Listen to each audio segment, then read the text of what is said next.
Hello and a very good evening. You're watching the news at 6 on Rajya Sabha television with me, Frank Pereira. Here are the headlines. Prime Minister Narendra Modi meets Russian President Vladimir Putin for annual summit meeting. India to sign agreement to build the last 2 units of Kudankulam nuclear power plant with Moscow's help.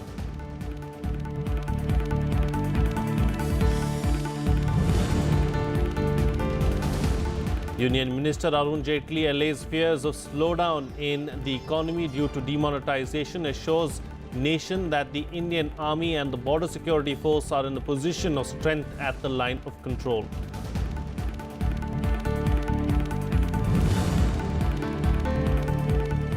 Afghanistan blames Pakistan for deadly suicide attack in Kabul, says that the blast which killed 90 people was carried out by the Haqqani network with direct help by the ISI.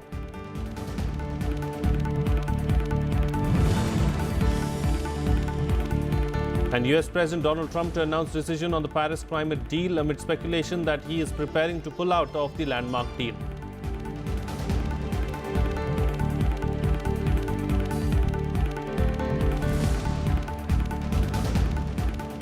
Well, Prime Minister Narendra Modi and Russian President Vladimir Putin today held wide-ranging talks on bilateral, regional and international issues of mutual interest, including ways to boost energy and trade ties. Prime Minister Modi's trip to Russia is being seen as the most crucial leg of his Europe tour. Here are the details.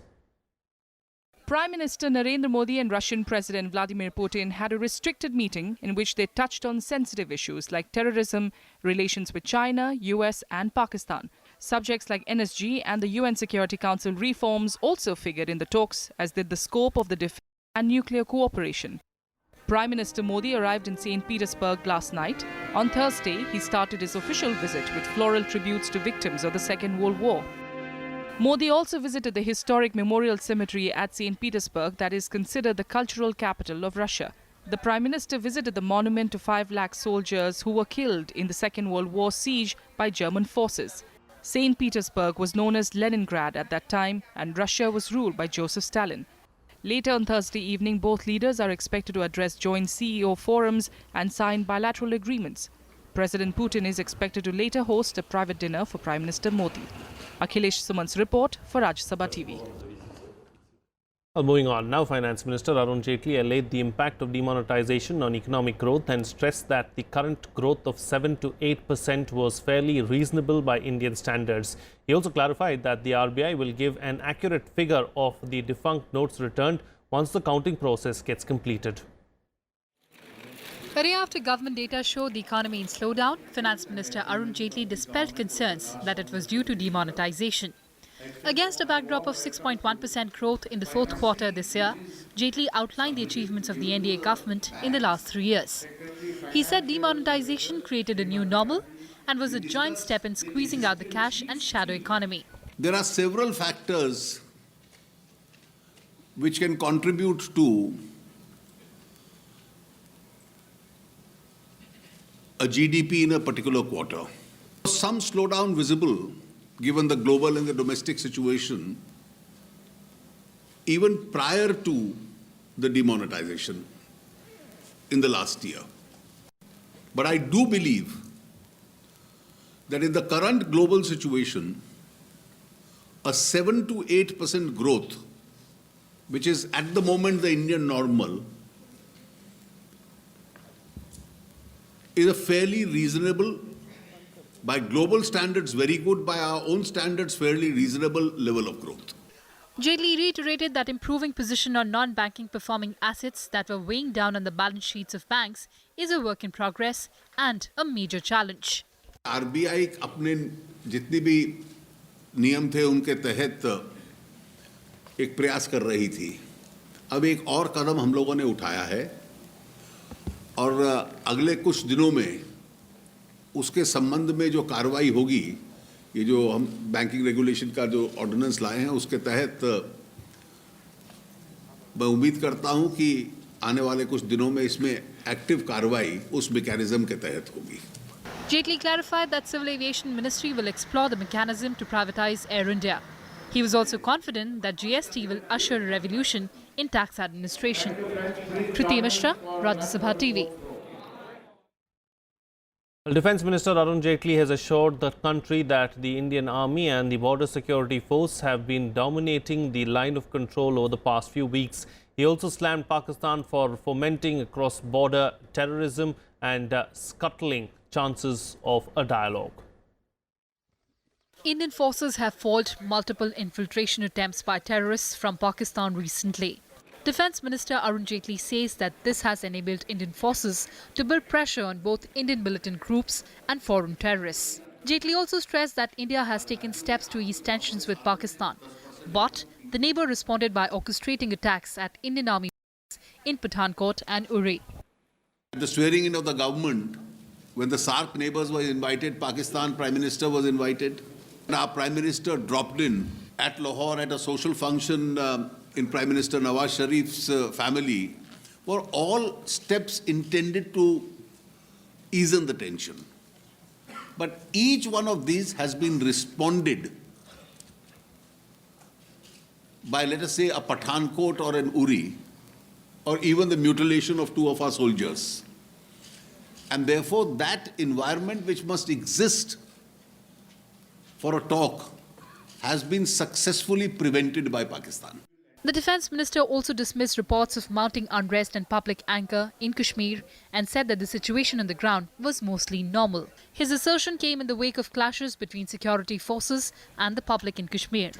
Field में स्थिति जो impression मिलता है उसकी तुलना में काफ़ी सामान्य है. हम लोग भी 3 दिन जीएसटी की मीटिंग में वहाँ रहकर आए हैं. दक्षिण कश्मीर के कुछ जिलों के अंदर स्थिति चुनौतीपूर्ण थी. उसके अलावा बाकी कश्मीर में श्रीनगर वगैरह बिल्कुल सामान्य थे. The army has gunned down a number of militants in the past few weeks, including top Hizbul Mujahideen terrorist Sabzar Bhatt.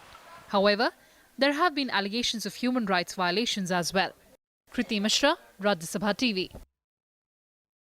Well, 2 militants were killed and 2 soldiers injured as an encounter in Sopore district of Kashmir's Baramulla district ended on Thursday. Security forces launched a cordon and search operation in Natipora area of Sopore after receiving information about the presence of militants there. 2 AK-47 rifles, 5 magazines and 107 live bullets were recovered from the slain militants. According to police, the militias were also behind a grenade attack on a police party near a bank in Sopore on Wednesday. Meanwhile, in another development, Pakistan violated the ceasefire by shelling mortars and firing on forward posts along the LOC in Rajouri and Poonch districts of the state. A General Engineering Reserve Force labourer was killed while 2 others, including a BSF Jawan, were injured. Army Chief General Bipin Rawat is in Srinagar reviewing the security situation in the valley. It was retaliated by a fire, so police also returned the fire. These security forces returned the fire. As a result, these 2 terrorists, Azaz and Basharat, got eliminated. Both are local terrorists and Hizbul Mujahideen से ताल्लुक़ रखने वाले हैं. इस operation के दौरान हमारे को कॉर्डन करने के बाद कारगर फायर आया जिसके अंदर हमारे 2 जवान घायल हुए. जो मिलिटेंट्स अंदर थे उनको कई बार मौके दिए सरेंडर करने के लिए, लेकिन इसके बावजूद हमारे पे भारी मात्रा में फायर डाली गई और इस फायर के जवाब में हमने उन दोनों टेररिस्ट को, मिलिटेंट्स को मार गिराया. Well, ahead of the assembly elections in Karnataka, the Congress is shifting focus to the southern states. Party Vice President Rahul Gandhi today reached Telangana for a 3-day visit of the 3 southern states. The party has also made the Chief Minister of the only state ruled by it in South India as the party's face for the election. A few days after the BJP President Amit Shah visited Telangana, Congress Vice President Rahul Gandhi will also arrive in the state to counter the BJP's outreach campaign. Rahul will address a public meeting termed as Telangana Praja Garjana by Congress to highlight the failures of the TRS government led by KCR. Apart from Telangana, Tamil Nadu and Andhra Pradesh are also on Rahul Gandhi's schedule during his 3-day visit to the southern part of the country. Rahul will attend the birthday celebrations of DMK Patriarch Karunanidhi on 3rd June and then attend a public rally next day in Guntur along with Akhilesh Yadav and left leaders who are demanding special status for Andhra Pradesh. Seeking an early advantage in the southern states, the Congress has announced its election plan for Karnataka for the next year while accommodating all senior leaders. According to the party, the next assembly elections in Karnataka will be fought under the leadership of Chief Minister Siddaramaiah. G. Parmeshwara will continue to be the PCC president but will resign from the cabinet. S.R. Patil will be the working president of Karnataka Pradesh Congress Committee. D.K. Shivkumar has now been made the chairman of the campaign committee, and K.H. Muniappa has been included in CWC as a special invitee. The Congress, which used to have a large footprint in southern states once, now rules in only one, Karnataka. The party was routed in Andhra and Telangana after the state was bifurcated and has been marginalized in Tamil Nadu for a long time. Vishal Dahiya, Rajya Sabha TV. Let's now take a look at some other news from across the country in Nationwide. A Delhi court on Thursday granted bail to AIADMK faction leader TTV Dinakaran and his aide Mallikarjun for allegedly bribing election commission officials to secure the party's 2 leaves symbol. Both leaders were granted bail on a personal bond of 5 lakh rupees.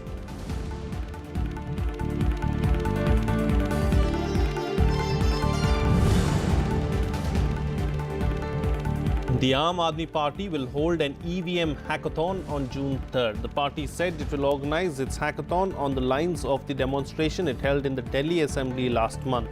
On Saturday, the poll panel is likely to hold its EVM challenge after several opposition parties flagged concerns over the voting machines after UP Assembly election and MCD polls.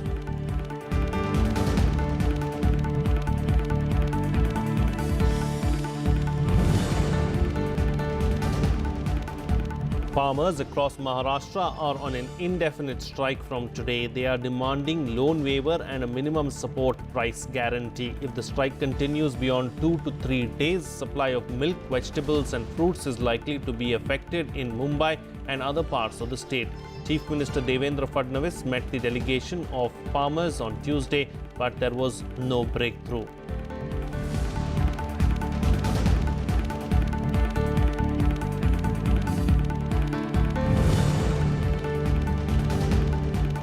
Around 700 households in the T Nagar area of Chennai were struggling for water, which has been diverted for firefighting at Chennai Silks building. Till Thursday morning, around 7 lakh litres of water was used to put off the fire. The building caught fire on Wednesday morning due to an electric short circuit. No casualties were reported so far.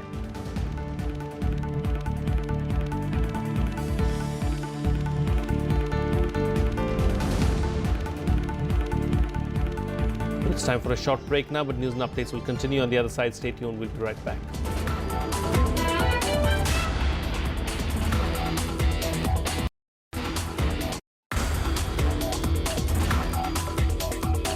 The problem that exists today in society is malnutrition.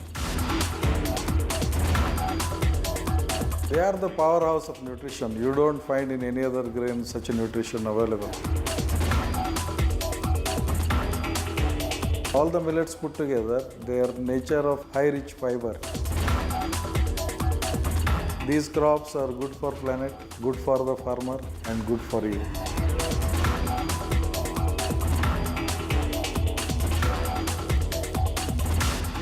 Watch Eureka with Dr. Vilas A. Tonapi, Director of Indian Institute of Millets Research, Hyderabad, only on Rajya Sabha television.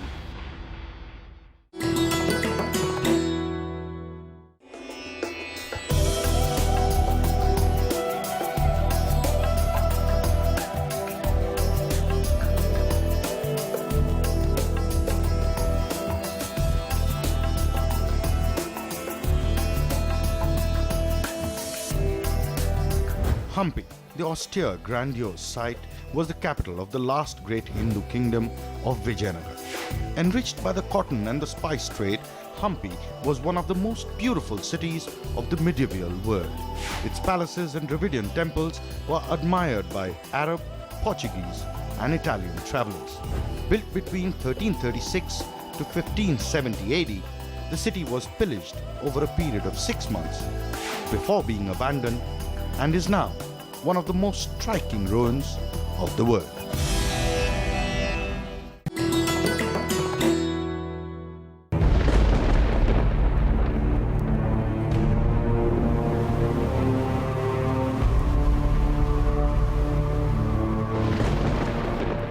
is Kibutu in Arunachal Pradesh, East Point East on the map of India. Kibutu is dangerously close to the Chinese pressure point. We see first-hand and unseen areas of sand dunes and see how BSF is guarding this difficult territory along the Indo-Pak borderline.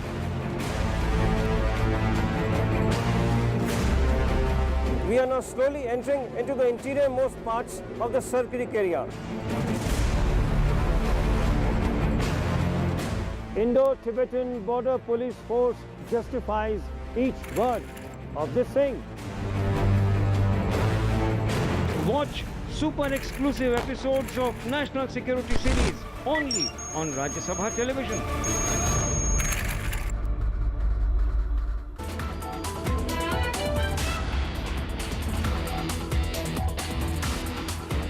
Welcome back. You're watching Rajya Sabha television. Well, US President Donald Trump will announce his decision on the Paris Climate Treaty on Thursday. Withdrawing from the Paris Agreement is one of Trump's biggest electoral promises. The much-awaited announcement will have a long-term impact on the fight against climate change, particularly in countries like India and China.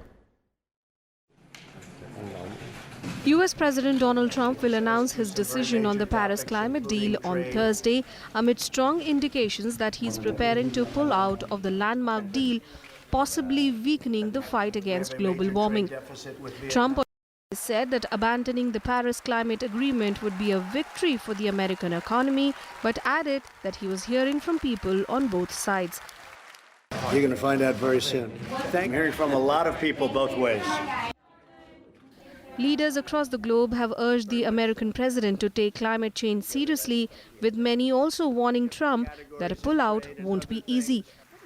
European Commission President Jean-Claude Juncker has said it was the duty of Europe to stand up to Trump if he decided to pull out of the accord. Aber ich bin dagegen, dass wir uns wie Vasallen der Amerikaner benehmen. Wenn der amerikanische Präsident das für in den nächsten Stunden oder Tagen tun, aus dem Pariser Abkommen aussteigt, dann ist das die Pflicht Europas zu sagen, so geht das nicht. Da geht es nicht nur um die Zukunft der europäischen Menschheit, es geht vor allem um die Zukunft der Menschen anderen Orts. We continue to lobby, we continue to make our case very strongly that we believe in the Paris Accord, that it's a good thing, that we value, that the world values American leadership in this. Hours after Trump said this, China reiterated its commitment to the deal and urged other nations to do so. Chinese and EU leaders will issue a joint statement on Friday saying the climate deal was imperative and more important now than ever. 保持和平，推动合作，实现稳定。我们也愿意为地区的稳定和世界的和平贡献。 A US pullout could deepen a rift with its allies and would put the country in league with Syria and Nicaragua as the world's only non-participants in the 195-nation accord. Besides global opposition, Trump is also under pressure from corporate CEOs, Democrats and some fellow Republicans who are in favor of keeping the United States in the accord. I think it would be a very damaging thing for his legacy. I hope that he thinks twice about it. I hope that he listens to people on the other side. I hope he stays in with the same target, but at least that he stays in even if the target needs to be reviewed in his judgment. It is troubling, I think, for the global community to see the swings in U.S. position on climate change. And, you know, if the Trump administration reneges on not just the Paris Agreement, but also the UNFCCC, he's going to make it that much more difficult for a future administration to get back into a leadership role. In the deal signed in 2015 in Paris, the United States had committed to reduce its emissions by 26% down to 28% by 2025. However, Trump had blasted the accord during his 2016 presidential campaign, even calling global warming a hoax aimed at weakening U.S. industry. Trump had also refused to endorse the accord at the recent G7 summit in Italy, saying he needed more time to decide. Bureau Report, Rajya Sabha TV. In some more international news now, Afghanistan's intelligence agency has blamed Pakistan for the deadly suicide attack in Kabul on Wednesday, in which close to 90 people were killed. According to Afghanistan's National Directorate of Security, the blast was carried out by the Haqqani network with direct help from Pakistan's inter-services intelligence. The explosion in Kabul killed 90 civilians and foreign nationals and injured over 440 in one of the worst terror strikes in the war-torn country. After the intelligence reports blaming Pakistan, Afghanistan has also cancelled the proposed home and away cricket fixtures with Pakistan. Pakistan was supposed to play its first T20 match against Afghanistan in Kabul later this year. Afghan President Ashraf Ghani condemned the attack and has termed it a war crime. د کابل ښار د دننۍ تورستي پیښې په اړه څه له امله یې زموږ یو شمېر هیوادوال شهیدان او ټپیان شول. عامه تاسیساتو Well, here's a roundup of some more international news and global buzz. 11 soldiers were killed and 8 others injured when Philippines Air Force dropped a bomb on its own soldiers in Marawi, where it has been fighting Islamic State militants.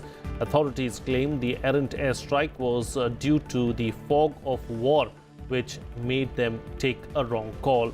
The bomb was dropped on soldiers who were locked in close-range combat with the terrorists holed up in buildings. Over 100 people have been killed in the gun battles, which began last week. Thousands have fled the city ever since, though several civilians are still stuck in many areas.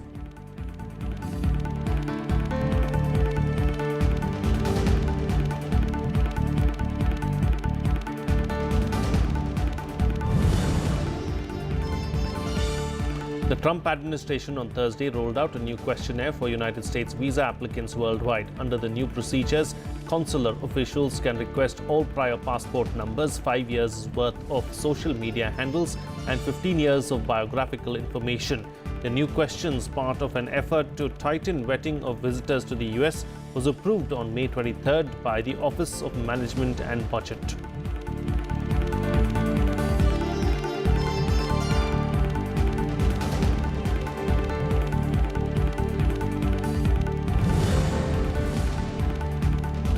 The new opinion survey has revealed that British Prime Minister Theresa May's Conservative Party's lead has fallen by 3% just a week before voting begins.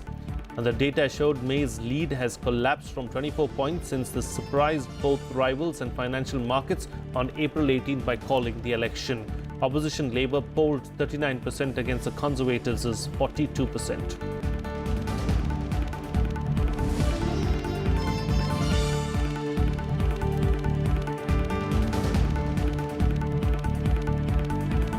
Well, moving on to some sports news now, where at the French Open, 7th seed Marin Cilic moved to the third round after straight sets victory over Konstantin Kravchuk of Russia. The Croat hardly faced any resistance in the match as he won 6-3, 6-2, 6-2. Meanwhile, John Isner of America also advanced to the next round after beating Italian Paolo Lorenzi in 3 sets. In the women's singles, 5th seed Elina Svitolina came back from a set down to beat Svetlana Pironkova of Bulgaria 3-6, 6-3, 6-2. Meanwhile, 9th seed Agnieszka Radwanska also had to toil hard for her 6-7, 6-2, 6-3 win over Alison van Uytgenschoek of Belgium.